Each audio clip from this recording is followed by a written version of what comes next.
An honest inventory of your impact is usually enough. Have your employees really stepped it up, or do they remain in a cycle of fits and falters? My foot. You are confident your marriage is on the upswing, but what does your spouse have to say? You insist the customers are impressed by your new products. Does your sales revenue concur? You say your brand is sweeping the nation, but against what standards are you measuring brand recognition? In The Seven Arts of Change, author David Shaner clarifies the difference between those who truly connect with core desires and those who are merely playing influence the way kids play doctor. He writes, nearly every study of organizational change over the past 2 decades indicates that companies fail to make the change they intend approximately 70% of the time. Before organizational change can succeed, it must first occur at the subtle spiritual level in the individuals of the organization. I don't know if I could see this or not. Mm. All lasting transformation must begin there because, ultimately, your spirit and mind is the primary driver of all our behavior. True change is born of an interpersonal reach that takes hold of the deepest part of an individual. Shainer's explanations is dead on, and he should know. His company, Connect Consulting, has for 30 years helped multinational corporations such as Duracell, Ryobi, Mark USA, and SVP Worldwide lead successful company change efforts. His words remind us that no company-wide campaign or individual communication strategy garners influence until it connects with people at their core. It is an essential principle in all your efforts to influence others, whether your audience is a 5-year-old child or 5,000 employees. A former US Secretary of Education once recounted how he didn't learn his essential element of engagement until after his first year on the job.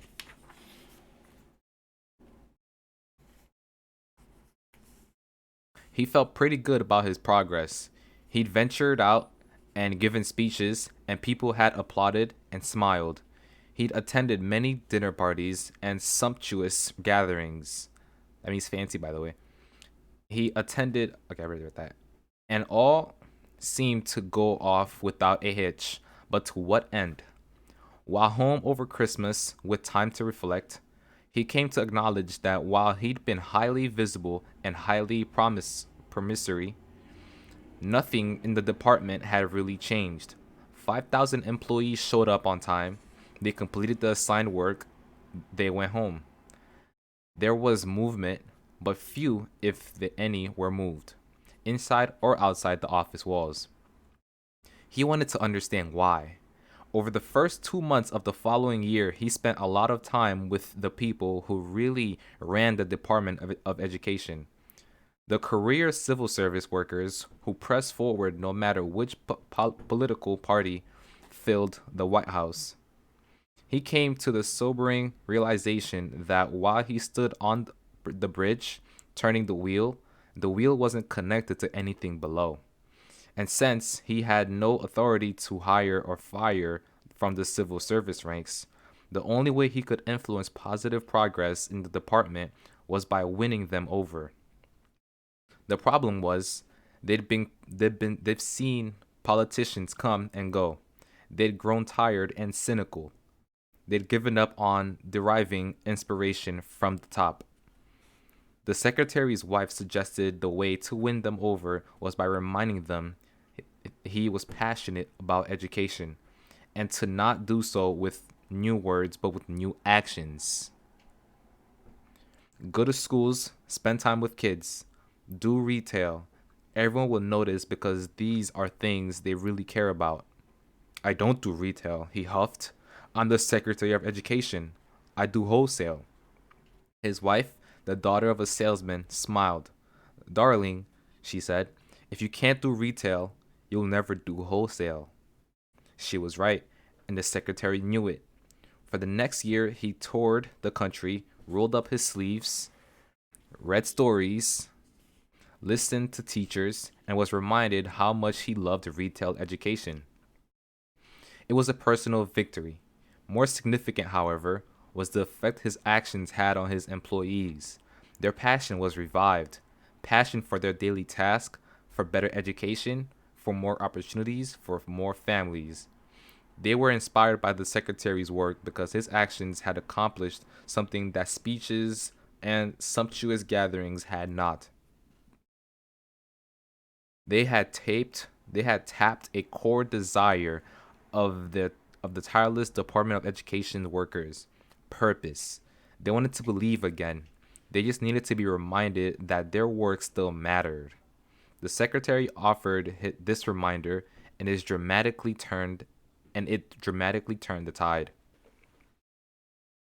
In our rushed world, it is easy to forego the secretary's level of analysis. So much of our digital communication is one way that we come to believe we have limited opportunity to uncover another's perspective. While we communicate with more and more people every day, we also become more insular in our approach. We are far more inclined to focus on how we can best broadcast our points from our own perspective, quickly, broadly, or both. Isn't this what we witness all around us? It is easy to get caught up in the fray that we forget what we're aiming for: connection, influence, agreement, collaboration. We can start to believe the battle is won by mere frequency and occasional originality, useful strategies in the right context, but greatly insufficient as your only influence strategies. There is a good side, however, to this constant barrage of one sided broadcasting, which spans the spectrum for corporate posturing to celebrity positioning. Today, with a few keystrokes, we can better educate ourselves about other people's perspectives and goals. Earlier, we discussed the dangers of using your digital space to spout off your complaints. Most of us are more discerning about what we divulge. We reveal what matters to us, what we think what we think about them, what we think about often, what we love and like and hope to see happen soon. These tidbits of information add up to a body of knowledge that offers clues and even clear windows to our core desires. This knowledge is invaluable where influence is concerned because, like the calf that just wanted more food, we only move toward what moves us. Part 2: 6 ways to make a lasting impression. Ooh. 1. Take interest in others' interests. When it comes to learning, the quickest way to win friends, shall we turn to the person with the most followers on Twitter, the blogger with the most digs, the savviest salesperson, or the most powerful politician? While each can boast of abundant followership and while each will likely offer good advice, such people might not be our best role models. In fact, our best role models might not be people at all. Perhaps dogs are. Whether we've stepped outside for 2 minutes or traveled for 2 weeks, dogs welcome our return as if we were heroes. They were they never demean us or mock us or stand us up for dates. They exist to befriend us, to orbit around us as the center of their existence. Are they ever without pure joy just being in our presence? Dogs are called man best friend for a reason. Stories of canine loyalty are the stuff of legend. The great poet Byron wrote of his dog Boatswain. He had all the virtues of man and none of his vices. These are also the memories and the stories of our day. John Katz, A Dog Year, and John Grogan's Marley and Me were nothing if not love stories written by men grieved by their dogs passing.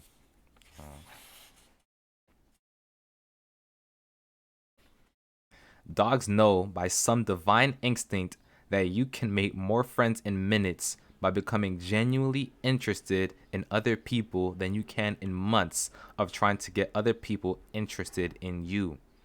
It is more than a furry, four-legged platitude. It is a primary principle without which no person can gain real traction with another. The great irony of human relations, especially when viewed through the lens of a canine, is that our longing for significance in the lives of others should be so simple to meet, yet we complicate the matter. Our biggest struggle is selfishness, the single greatest deterrent to amity. That we are interested primarily in ourselves is not a phenomenon as new as Twitter or Facebook. It predates Friendster and MySpace. It came before cell phones and emails and the internet.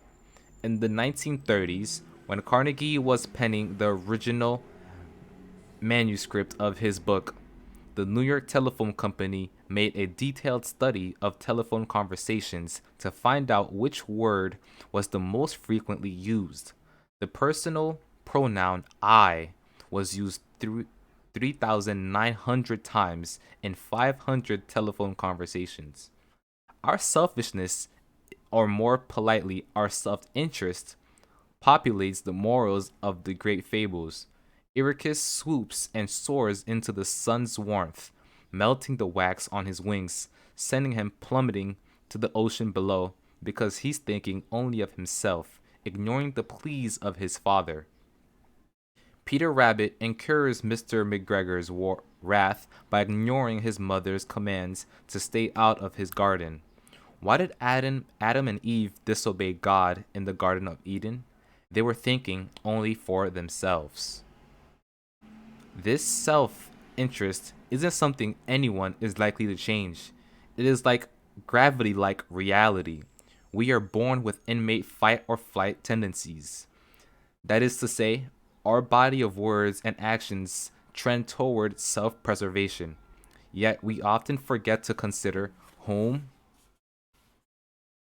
we are really fighting against and to what destination we are fleeing. If we are not mindful, our self defense can turn into self detention, keeping us from meaningful interaction and, in some cases, cutting us off from interpersonal progress altogether. If we are not mindful, the destination to which we flee can become a lonely, isolated isle. Like the city of Troy, whose walls of great defense became the source of its great demise, we can insulate ourselves to the point of interpersonal futility. It is the individual who is not interested in his fellow men, wrote Alfred Adler, the famous Austrian psychotherapist who has the greatest difficulties in life and provides the greatest injury to others. It is from such individuals that all human failures spring. That's quite an audacious statement, but it is a statement borne out in fact. Humanity's greatest failures, from the killing fields of Cambodia to the collapse of Lehman Brothers, are the result of people interested only in themselves. Damn the collateral damage. These are extreme examples, but the everyday versions are just as disturbing. The general counsel busted for taking a bribe never thought of the shareholders who were counting on that stock for their retirement. The pro athlete who took performance enhancing drugs never considered how his actions would affect his teammates, his team's future, or the sport he claims to love. The husband and father caught in a lie The husband and father, caught in his lie, was more interested in preserving a double life than protecting his family's hearts. Still, self preservation's downfall is about more than catastrophes. Look back at the quote: "It is the individual who is not interested in his fellow men who has the greatest difficulties in life." Alder is simply explaining that a self centered life is the most problematic life one can live. A life lived in constant interpersonal struggle, few true friends, shallow, short lived influence. This can seem a foreboding principle to embody in an age in which we are rewarded for brooding over and broadcasting our interests far and wide. But the ancient maxim is still true: for whoever exalts himself will be humbled, and whoever humbles himself will be exalted. Our effectiveness with others is ultimately a matter of motive and merchandise. Why, in the end, are you communicating, and what, in the end, are you promoting? Today, people are more informed and subsequently more intuitive than ever. Most of us immediately see through a person whose messaging is only for personal benefit. We see gimmicks a mile away. We run from underhanded approaches. Instead, we gravitate to what feels real and lasting. We embrace those whose messaging offers mutual benefit. Andrew Sullivan, one of the world's top political bloggers, has considered such matters for more than a decade. Once the youngest ever editor in chief of the venerable New Republic, Sullivan was diagnosed HIV positive in the early 1990s, when it was still a death sentence. After leaving that post, Sullivan became one of the internet's first big political bloggers, with his site hitting more than 300,000 unique visitors per month in 2003. One of the things that set Sullivan apart from his peers was an international interaction with his readership. He wanted his blog, The Daily Dish, to be about more than politics. He wanted loyal readers, and he genuinely wanted to know more about the people who followed him. He came up with the idea for View from Your Window, in which he asked his readers to submit shots of the world outside their homes. As with most things on the internet, he had no idea if it would hit. "I wanted to see their worlds," he explained. "I was giving all these people all of this access to mine, but one way interactions are ultimately boring." It was no small gesture, and it soon boosted his relationship with readers. After the gregarious feature was introduced, Sullivan's work became the centerpiece for the Atlantic Monthly's online strategy, and that site's traffic increased by 30%. It was no surprise that Sullivan's robust blog following remained when he moved his blog to Newsweek and the Daily Beast. People are attracted to people who care about what interests them. The irony of this principle, take interest in others' interests, is that its effectiveness is predicated on others thinking of themselves. Wow. Its effectiveness essentially requires others being self interested. There are two things to say about this. First, self interest in its purest form is part of human nature. Fight or flight is fact. The principle does not deny self interest's existence in all our lives. Instead, it indicates that most people, on most days, forget the other side of the human equation: everyone else. Most make self interest to the self most take self interest to the self centered end of the spectrum. The effectiveness of this principle is, therefore, tied directly to the infrequency in which most choose to think outside themselves on most days. The one who chooses, conversely, to take interest in others' interests on a daily basis is set apart. We remember such people, befriend them, and come to trust them more deeply. Influence is ultimately an outcropping of trust. The higher the trust, the greater the influence. Second, the pinnacle of this principle is not complete self denial. Notice the principle does not read, replace your interest with others' interest. It instead reads, take interest in others' interests. And that is the secret to its application. When you incorporate others' interests into your own, not merely for the sake of clarifying your market or I mean, ascertaining your audience, you find that your interests are met in the process of helping others. Consider best-selling author Anne Rice, who has sold more than 110 million books in her lifetime. Her career began. Wait, her career began what? Her career began and achieved sustained success with her famed vampire books, including Interview with a Vampire, which was made into a major motion picture. While she is ultimately, while she is a uniquely gifted writer, no small part of her success has been her genuine interest in the readers. She responds to every bit of her readers' mail. This meant at one time employing 3 people full time to meet the demand. Her interest in others had never been feigned for the sake of book sales. It seemed to me, she explains, that people were kind and generous enough to have an interest in me. How could I not respond? I wanted people to know that I appreciated their letters and I appreciated them. Rice was recently taken to Facebook and Twitter, given giving her more direct contact with her fans. Oh, it's so wonderful, she said. We're having a conversation about oh so many things. She calls the community people of the page and wrote recently, I think we must remember that Facebook and the internet are what we make of them.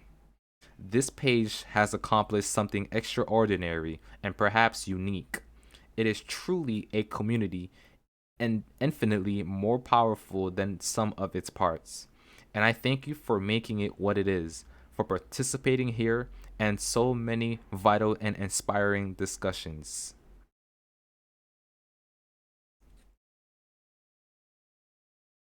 This result is as important for the owner of a business as it is for authors and bloggers. In his cult favorite treat, treat, treatise? Okay, what did that? I don't know what that mean. All right, hold up. Wait a minute. Um, treatise. Hold up.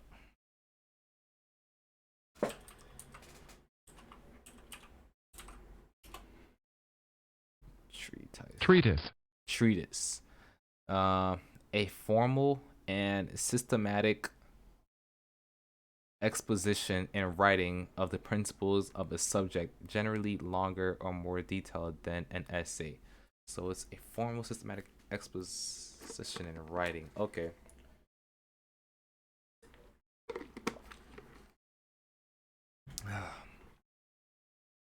All right. Where was I? Um, treatise.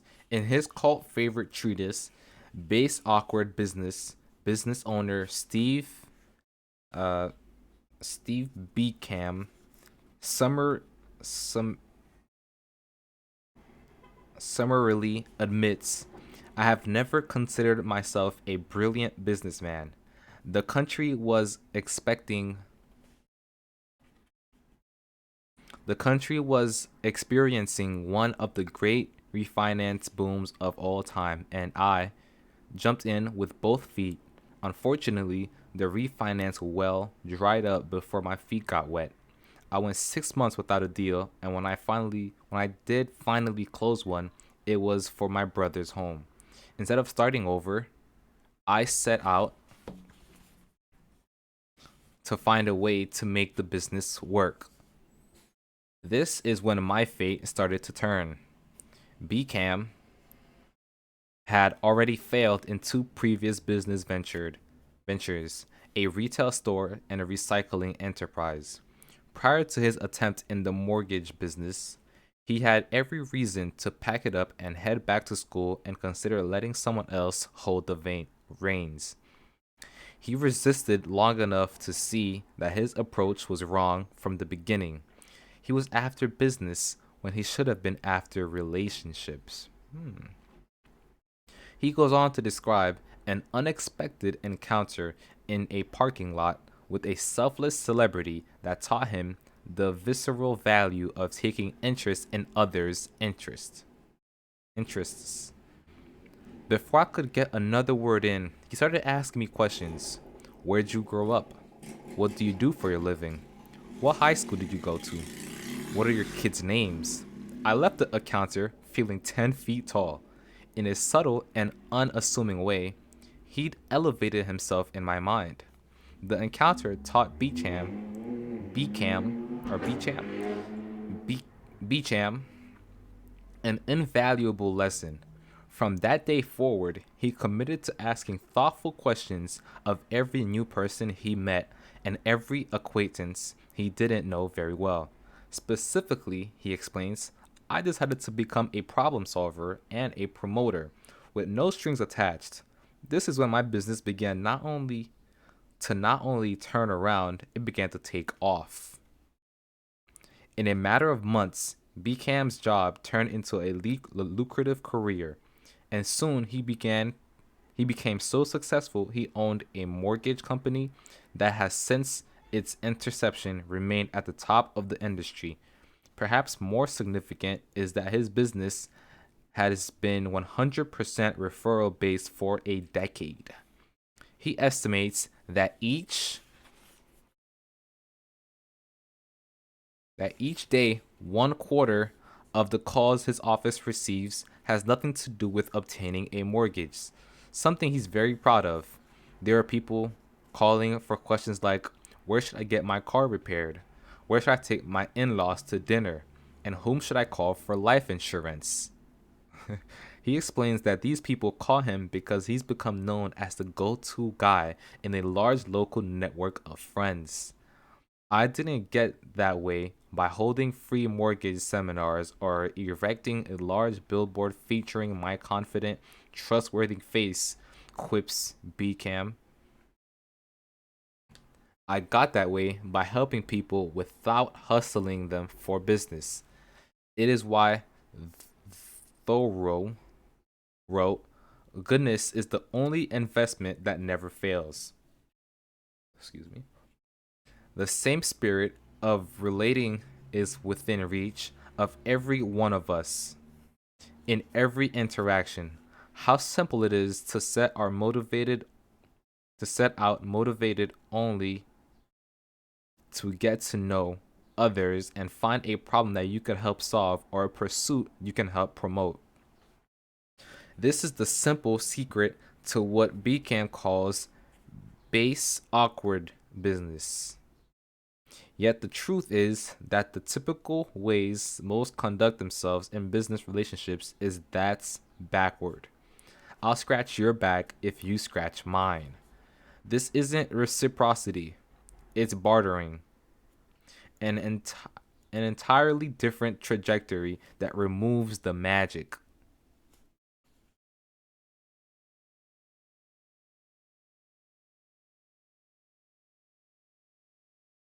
Yeah, where was I? Yeah. And it's unadulterated magic that makes interactions so memorable. It's what draws us in. There is trust and genuine sense of belonging and meaning. Today, there is simply no excuse not to take an interest in others' interests. Even if you are not actively involved in clubs, groups, or local organizations where face to face interactions are possible, there is still an abundance of opportunities to learn about others' passions and concerns. What could happen if you spent 5 minutes every day reading through the Facebook page of three friends, the professional biographies of three clients, or the personal blogs of three employees you haven't taken the time to know well? For starters, you definitely learned something about them you didn't know before. And also, it's also likely that you would come to appreciate them more. Perhaps you have similar interests. This is fodder for future conversation, even for future collaboration. Perhaps one is going through a difficult time. This is an opportunity to engage them with encouragement and a greater level of empathy. Perhaps you have a mutual friend. Wouldn't this make your relationship much easier? A trust is already established in a common friend, and time is already invested in common experiences. One can never underestimate the importance of affinity. We tend to dislike what we don't know, blogged Amy Martin, founder of social media powerhouse Digital Royalty, and one of Forbes magazine's 20 best branded women on Twitter. After her first experience with NASCAR, many people don't understand, or better yet, get the so called monotonous days of left turns and mullets. She was admittedly in a camp before attending the 2011 Daytona 500. Shortly thereafter, she wrote a blog post singing NASCAR's praises for achieving a level of genuine connection and influence with its fans base that is rare in professional sports. Here's what I learned, she writes. Drivers do fan Q&As and autograph sessions the day of the race. The Daytona 500 happens to be the biggest day of the year for NASCAR. We don't think Brett Favre was chatting it up with thousands of fans the day of the Super Bowl. I received a magical hot pass that could go anywhere and was uncomfortably exciting. It was uncomfortably exciting having unlimited access, and at times I worried about getting in the crew's way. I was a part of the action and wasn't the only one. Bottom line, fans have access. As for why Martin believes NASCAR's approach is a smart move for any sports, she cites the following reasons.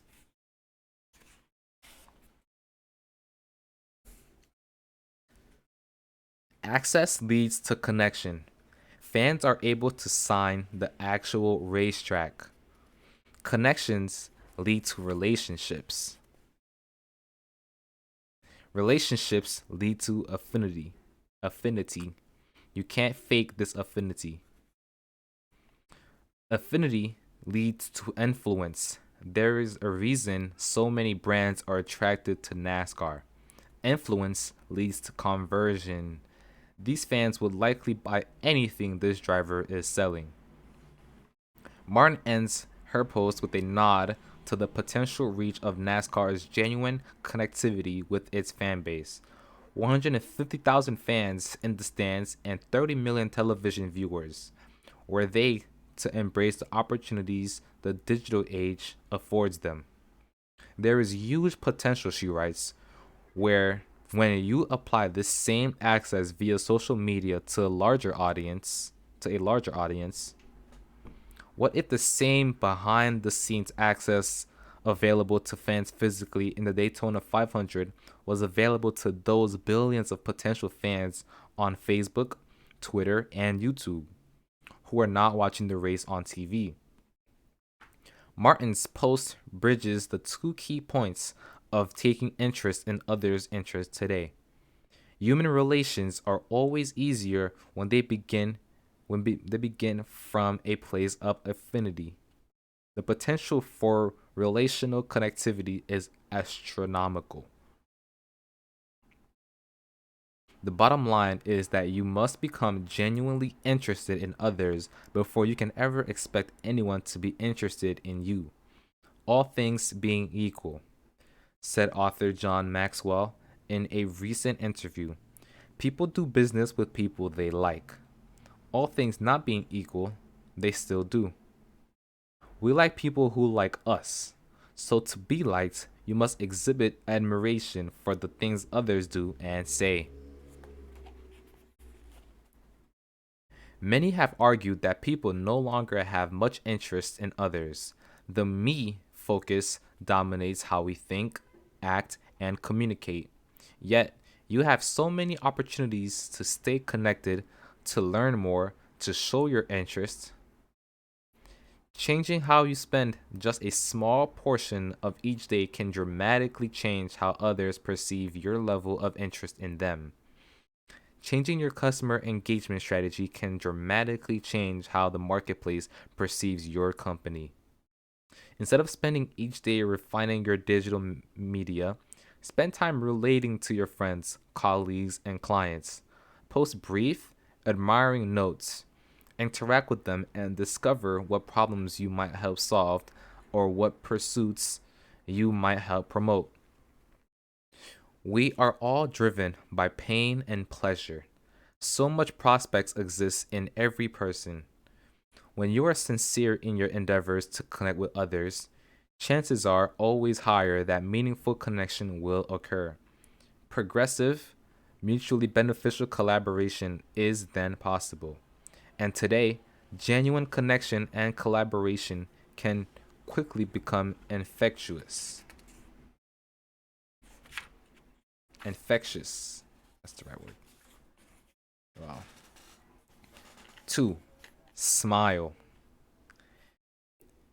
Getting people to agree about virtually anything is practically impossible. Take Neil Armstrong's 1969 romp across the moon. In the United Kingdom, only 75% of people believe it actually happened. Only 94% of Americans believe it happened. In countries such as Mexico, China, Indonesia, fewer than a third of respondents believed Al Qaeda had anything to do with the 9/11 attacks in New York City and Washington, D.C. In the United States, 16% of people believed it was planted explosives rather than burning passenger jets that brought down the Twin Towers of the World Trade Center.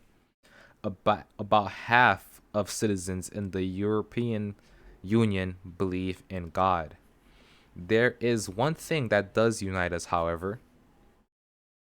According to American Academy of Cosmetic Dentistry, 99.7% of adults, believe a smile is an important social asset. It's a difficult statistic to refute, even if you aren't in the business of perfecting smiles. We gravitate to grins and giggles. Consider the all-time most viewed videos on YouTube. The top 2 are all about smiles. In the most viewed from the United Kingdom, Harry, a 3-year-old boy, and his 3-year-old brother, Charlie, are playing for the camera when Charlie grabs one of Harry's fingers and shoves it in his mouth. A moment later, he chomps down Harry and he chomps down and Harry yelps in displeasure, retrieving his finger. All the while, Charlie smiles. That smile eventually wins as Harry's smile returns and giggles ensue. The other videos is from Sweden. In it, a baby boy smiles, giggles, and laughs in response to his parents' silly sounds. It is nearly 2 minutes of face cramp, including smiles. A combined 500 million views tell us what we need to know. Smiles send a message we like to receive. Smiling is in it, says Daniel McNeil, author of The Face, A Natural History.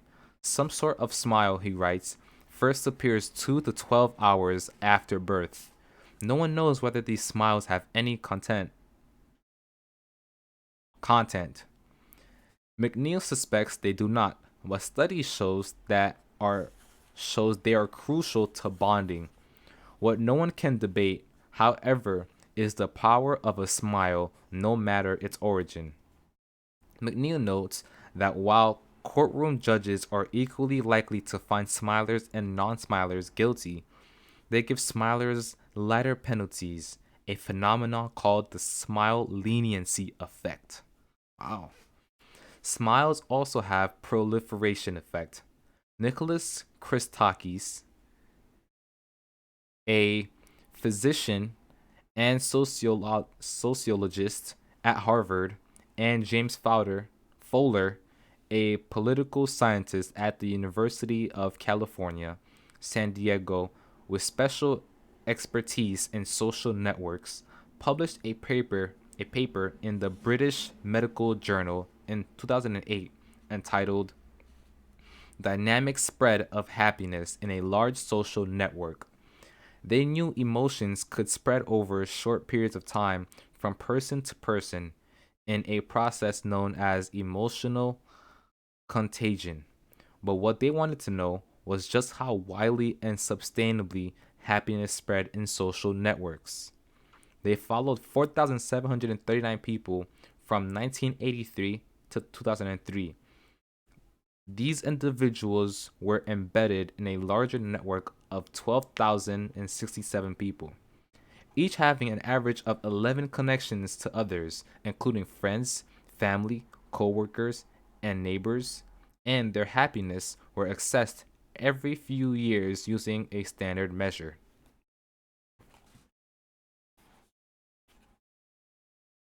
The researchers' findings confirmed the impact of a happy person, which which smiling convey directly. Social networks, they concluded, have clusters of happy and unhappy people within them that reach out to 3 degrees of separation. A person's happiness is related to the happiness of their friends, their friends' friends, and their friends' friends' friends. That is, to people well beyond their social horizon. We found that happy people tend to be located in the center of the social networks of their social networks and to be located in large clusters of other happy people. And we found that each additional happy friend increases a person's probability of being happy by about 9%. For comparison, having an extra 5,000 in income in 1984 dollars increased the probability of being happy by about 2%. Happiness, in short, is not merely a function of personal experience, but also in a property of groups. But what of life since 2003? Do our more prominent and ever present digital walls filter out emotions rather than encourage them? Can happiness still spread in a world of bits and bytes? The answer they found is yes, if we can see that people are smiling. Christakis and Fowler followed up their first study by looking at a group of 1,700 college students interconnected by Facebook. They reviewed their online profiles, determined their closest friends, and this time studied everyone's photographs, noting those who were smiling in the photos and those who were not. They then mapped the pictures based on who was smiling and who was not. Each student was represented by a node, and each line between two nodes indicated that the connected individuals were tagged in a photo together. Students who are smiling and surrounded by smiling people in the networks were colored yellow. Students who were frowning and surrounded by the same countenance were colored blue. And finally, green nodes indicated a mix of smiling and non smiling friends. The map showed in vivid fashion how strongly the yellow nodes smilers and blue nodes frowners clustered together, with the yellow clusters proving to be much larger and more populated than the blues. Additionally, the non-smilers seemed to be located more peripherally in the networks, primarily on the outskirts of the map. This came as no surprise to Christakis and Fowler, who noted statistical analysis of the network shows that people who smile tend to have more friends. Smiling gets you an average of one extra friend, which is pretty good considering that people only have about six close friends. Not only that, but the statistical anal- but the statistical analyzes ana- what the hell is it? Analyzes confirm that those who smile are measurably more central to the network compared to those who do not smile. That is, if you smile, you are less likely to be on the periphery of the online world. In their final thought, after noting a large and frequent number of node clusters surrounding smiling people and the remote and peripherally peppered nodes of frowning people, they wrote, it thus seems to be the case, online as well as offline, that when you smile, the world smiles with you. There is a simple reason for this phenomenon. When we smile, we are letting people know that we are happy to be with them, happy to meet them, happy to be interacting with them. Then, in turn, feel happier to be dealing with us. To someone who has seen a dozen people frown, scowl, or turn their faces away, your smile is like the sun breaking through clouds. Your smile is often the first messenger of your goodwill. Of course, we don't always feel like smiling, but if we make the effort, not only we not only make those around us happier, but also become happier ourselves. You may not particularly you may not be a particularly exuberant, outgoing person, but a simple smile takes little effort and the rewards can be astonishing. For the past decade, email as texting and texting have supplanted oral communication. We've been seduced by the fallacious notion that we live in an emotional desert. Entrepreneurs, business owners, and many professionals can carry on business with only a minimum of tactical interaction. Many modern two dimensional media allow all of us at one time or another to forget about the importance of a smile. In many ways, texts and emails of today are like the telegraph messages of old, which had their own share of troubles. A reporter once telegraphed actor Cary Grant about his age. How old is Cary Grant? The message read. The actor replied, Old Cary Grant, fine. How old you? Clearly, the human proclivity towards misunderstanding is high. Throw in technology and it becomes all the more inevitable. Where telegrams were once ubiquitous, today's technology can be suffocating. In 1929, at the telegram's peak, 200 million of them were sent. By April 2010, nearly 30 billion email messages were sent every day. Pile on a daily worldwide barrage of text messages, instant messages, and Facebook wall posts, and it is a small wonder the world hasn't descended into anarchy. Thank goodness for smiles, which can do a better job of clarifying our messages than anything. Even if they take the form of traditional emotions, little faces composed of ordinary keyboard characters designed to give much needed context for our communications.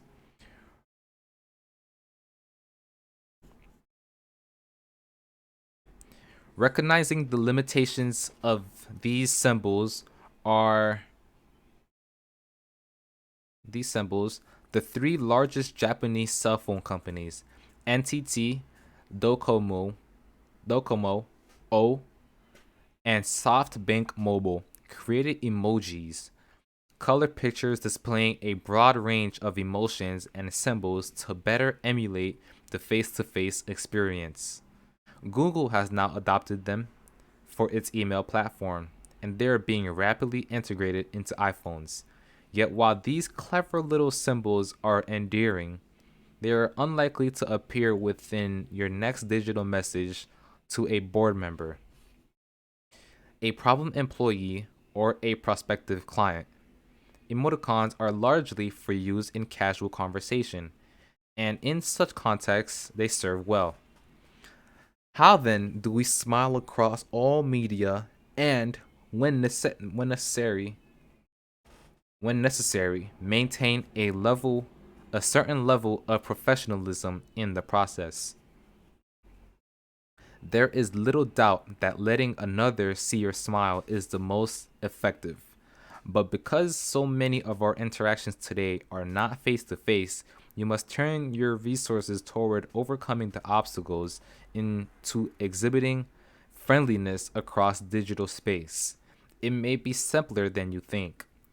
Outside of emoticons and emojis, there is only one medium in which you can convey a digital smile: your voice. Whether it is written or spoken, how you write an email, the tone you use, and the words you choose are critical tools of friendliness and subsequent influence. Your written words are like the corners of your mouth. They turn up, they remain straight, or they turn down. The, sub- the subsequent effect, whether the words garner friendships and influence, has much to do with the linear trajectory of the emotion they convey. Smile through your written words, and you convey to others that their well being is important to you. You and your message will have the best chance of being received. Frown through your words, and others will often frown on the message and messenger. These conclusions certainly do not account for those occasions when a more serious tone ought to be taken. Still, a good rule of thumb here is to make sure the linear thread of the message trends upward. Always begin and end the message on a positive note rather than on a pessimistic or detached note. Between two people, there is nearly always a reason to smile. If you can't see a reason, then perhaps you need to wait before you write or not write at all. Many relationships have been damaged by insensitive, knee jerk notes as by verbal insults or tirades. The reason is simple: written words and their effect are permanent and largely irrefutable. While you might argue against your email's negative or tactless tone, the echoing effect it has on its recipient is nearly impossible to silence. And today, that effect can multiply quickly, damaging relations between employees, departments, and even entire value chains. According to a recent issue of Fast Company's, new research is adding a twittery flavor to the old abage, abage, new Twitter's flavor to the old adage. I don't know what that means. Adage.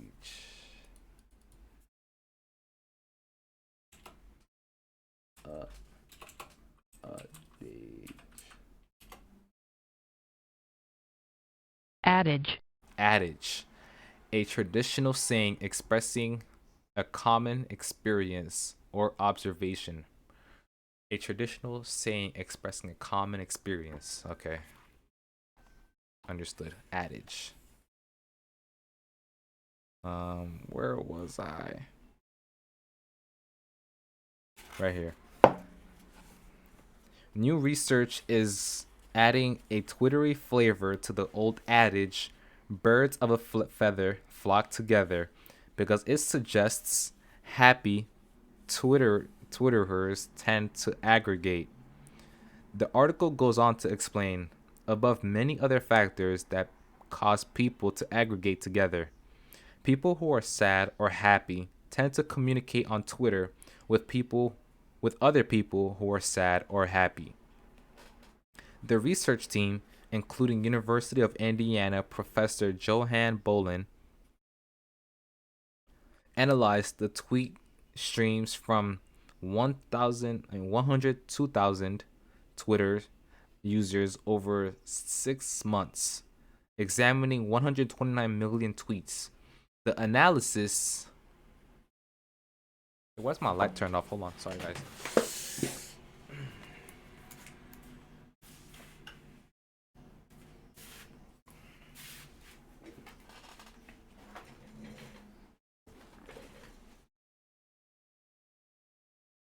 The analysis used standard algorithms borrowed from psychological research to assess the subjective well being of users from their tweets by looking for trends in positive or negative words. They looked at aggregation trends and found that happier people are more usually found retweeting and messaging other Twitter users who are also happy. The same is true for unhappy people. From these findings, Bolin suggests a tweet is more infectious than we realize, and every and very effectively communicates joy or sadness. People who are happy would then tend to prefer, on average, happier fellow tweeters because they echo their own emotions. The fact remains, if you can't convey the proper amount of positive emotion in a written note, you are better off leaving the page blank, or perhaps even inserting an emoji to the detriment of your professional reputation.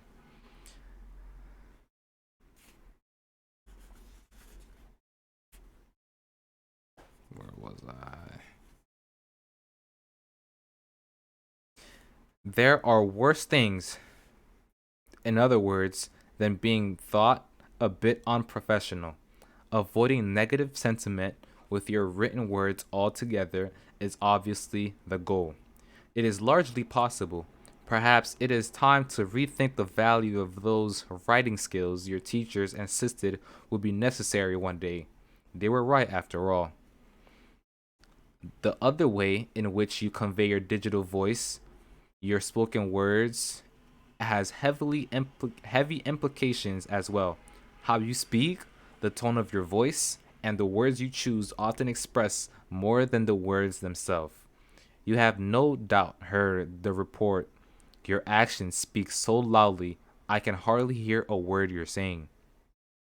It is just as true to assert, your tone speaks so loudly, I can hardly hear a word you're saying. Asserting you are glad to meet someone on a phone call means little if said with minimal facial movement and no positive inflection. It simply comes across that you are bored or busy with something more important. Or worse, the complete opposite message that meeting the person is an unpleasant proposition. Avoiding such situations begins in the same way it would begin if you were standing in front of the person. Numerous studies have shown that the physical act of smiling, even while on a phone call, usually improves the tone in which your words are conveyed. It is no coincidence that one of the central tenets of all speaking, singing, and broadcasting coaches drill into their students that your voice sounds more pleasant, more inviting, and more compelling when you are smiling. A smile, in other words, translates across wires whether or not the person on the receiving end can see your face. When seeking influence that leads to positive change, there is no sidestepping the door of healthy human relations. A smile opens this door whether it's visible, written, or verbal. Rosalind Picard is a professor at the MIT Media Lab and internationally known for her book Effective Computing, about giving technology emotional qualities that help people communicate more effectively. These advances she highlights are nothing short of staggering. Machines with faces that can respond appropriately to reprimands or praise, encouragement or rebuke. Of course, these machines are merely responding to pre programmed commands, much as a computer screen responds with a key when a key is pushed. These machines mimic physical cues, words, or verbal tones, yet they do not feel. It is worth noting that humans can program such technology. This fact alone provides compelling evidence of how well we know Pat responds to others' cues, words, and tone. We are wired in the same way we wire our technologies, only with feeling to boot. There are two kinds of people: blogged media maven Chris Brogan, those who see the computer internet buttons as being attached to human feeling beings, and those who think it's just online and that it doesn't attach. That's like saying that the phone is just something to talk to into and there's no emotion there either. It's not just online. People do have feelings and they associate to those at a distance places. Yet, yes, people overreact. We agree there. But to dismiss emotions simply because of the medium would be to dismiss letters, telephones, pictures, etc. Lots of things happen at a distance and yet convey consequences. I think there are most definitely two sets of minds at work, and that by realizing the above, it defines a lot of those times when one side of or the other feels misunderstood. Just remembering this one detail and realizing which of the two people you are dealing with and which one others perceive you to be, and things you might get better. Emotions, it seems, are the boundless gifts and burdens that humans carry. This can either discourage or encourage. Your mouth has a lot to say about your choice. A smile, someone said, costs nothing but gives much. It enriches those who receive without making poorer those who give. It takes but a moment, but the memory of it sometimes lasts forever. None is so rich or mighty that he cannot get along without it, and none is so poor that he cannot be made rich by it. Yet a smile cannot be brought, begged, borrowed, or stolen, for it is something that is of no value to anyone until it is given away. Some people are too tired to give you a smile. Give them one of yours, as none needs a smile so much as he who has no more to give. Smile, it increases your face value. Wow, this was really good. I like that one. Rain with Names. On March 10, 2010, a press release skittered through the wires at Quinn Emanuel, Urquhart, Oliver, and Hedges, one of American's lawyers' top 100 firms. John Quinn and Eric Emanuel, who founded the company 25 years earlier, were naming a new partner, Kathleen M. Sullivan. Sullivan, one of the nation's top litigators and former dean of Stanford Law School, has been credentialed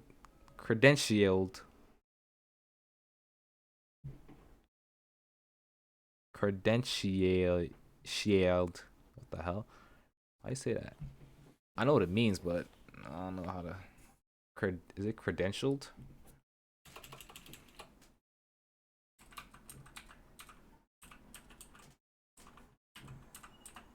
Is that how you spell it?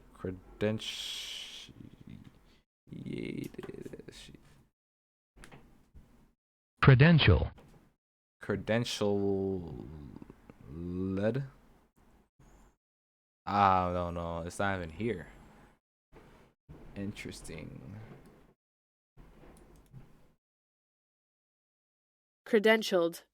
Credentialed. All right, I said it right then. All right. Has been credentialed at Cornell, Harvard Law, and Oxford.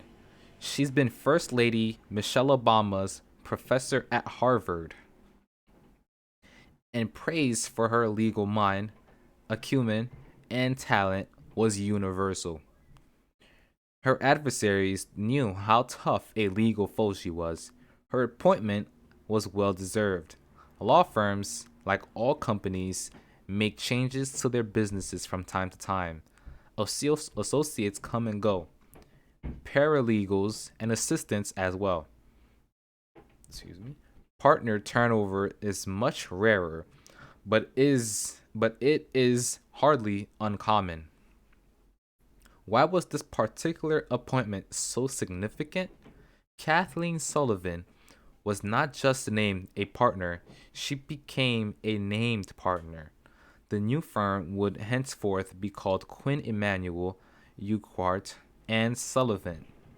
To be a named partner in a law firm is especially significant, all the more at a prestigious firm.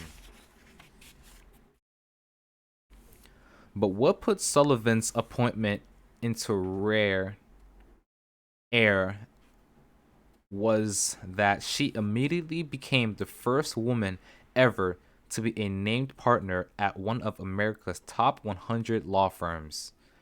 From 1870, when Ada H. Kepley became the first woman to graduate from a law school, to 2010, no other top firm has made space on its door for a woman's name. But no more. A name was embraced and a barrier broken. Quinn wrote, her inclusion in the firm's name reflects the integration of our trial and appellate practices and our strengths as a national law firm. There is power in a person's name. More than a word, it is a verbal symbol that something much deeper and more meaningful. This is not just the case for groundbreakers such as Kathleen Sullivan. From ancient to modern literature, a person's name was not merely a moniker. Moniker. What that mean? Hello? Moniker.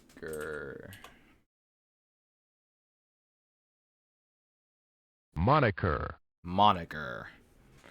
A person's name. Wait. So, a person's name was not merely a moniker, which means a person's name, especially a nickname or alias. I think it's more on alias, like just something that they go by.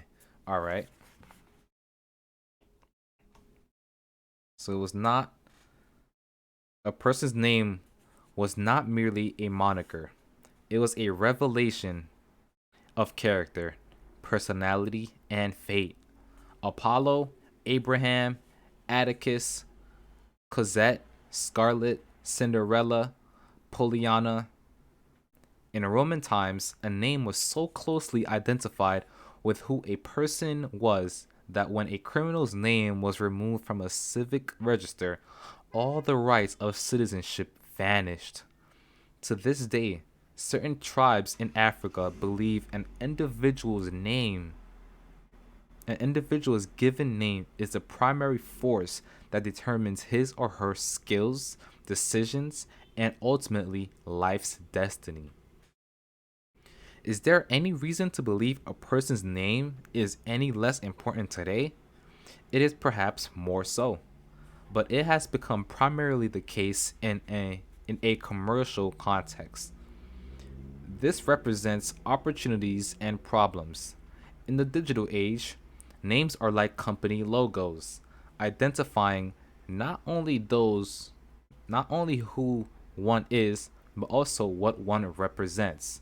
Likes and dislikes, ye, yays and nays. I guess yays. Okay. The hundred of millions of bloggers, tweeters, and Facebookers surely want their voices heard, but they also want their names known. Twitter and Facebook in particular have done more than simply add to an information based economy. They have also created a new kind of name based economy in which we are largely known by the name we brand and campaign to the world. This sort of recognition can now be monetized, of course, giving new meaning to the phrase household name. On Twitter and blogs, your commercial worth is commensurate with the number of names following you. As your following grows, publishing contracts, advertising agreements, and endorsement deals increase, not only in viability but also in value. Techno Techno top 100 blogger Ree Drummond is a great example. At a University of California, Los Angeles graduate with big plans to practice law in a big city, she met and married her Mar- Marlboro man husband while on a pit stop in Oklahoma, as she put it. Plans for law school in Chicago went out the window, and she moved to her husband's fourth generation cattle ranch and took on her new moniker, Pioneer Woman. Drummond began blogging in 2006 as a way to keep friends and family apprised of her unexpected but gratifying life. By 2009, she had approximately 2 million readers and site traffic in the eight-figure range monthly. By 2010, she had two lucrative book contracts and two subsequent New York Times bestsellers, and she was earning approximately 1 million a year from blog ad sales alone. It is clear that our own name can hold value today, but lest we be tempted to forget, knowing others' names can lead to greater success. Dave Munson, Munson, I don't know how to say that, founder of the Saddleback Leather Company, know this well. He was a volunteer English teacher in Mexico when he had first leather when he had his first leather bag made from a design he drew for a local leather worker. This bag garnered so much attention in his hometown streets of Portland, Oregon, he decided to return to Mexico immediately and have more made. A month later, Munson returned to Portland with 8 bags in tow and sold them for all from the safari rack in his old Land Cruiser in 3 hours. The Saddleback Leather Company was born, and with it the goal to love people around the world by making excessively high quality, tough, and functional leather designs. His secret? Munson frequently fields customer calls from his cell phone and returns online questions via phone or email. He also travels to Mexico multiple times a year to stay connected with the Mexican leatherworks still making his bags. The visits aren't showmanship. I hug the workers. I ask them how can I pray for them. He explained in a recent interview. When I first started taking the trips, I remember how shocked these men were that I would call them by name and then sit down and talk to them about their personal lives. One got tears in his eyes, then so did I. He doesn't share these personal stories on his blog or in his marketing literature because he believes promising to do something is different from simply producing it. Saddleback is proud, he says. So, to remain a family business despite selling millions of dollars worth of leather goods each year. I've heard horror stories of lots of small and successful businesses who, driven by greed, try to become giants and fail. Munson writes in his blog, "We aren't like that. We are and will maintain our family of leather owners with love. Pretty much every day, I lay down in bed with my hot wife, and we talk about the different bag owners who we've been going back and forth with. We want to know your name." It is this level of personal touch, putting people's names before product names and profit, that makes one surmise and Saddleback's leather will be around as long as one of his leather bags, which carries the tagline, "They'll fight over it when you're dead." The opportunities to be known by others and to know others are ultimately two sides of the same coin. There is branding, the introduction of you to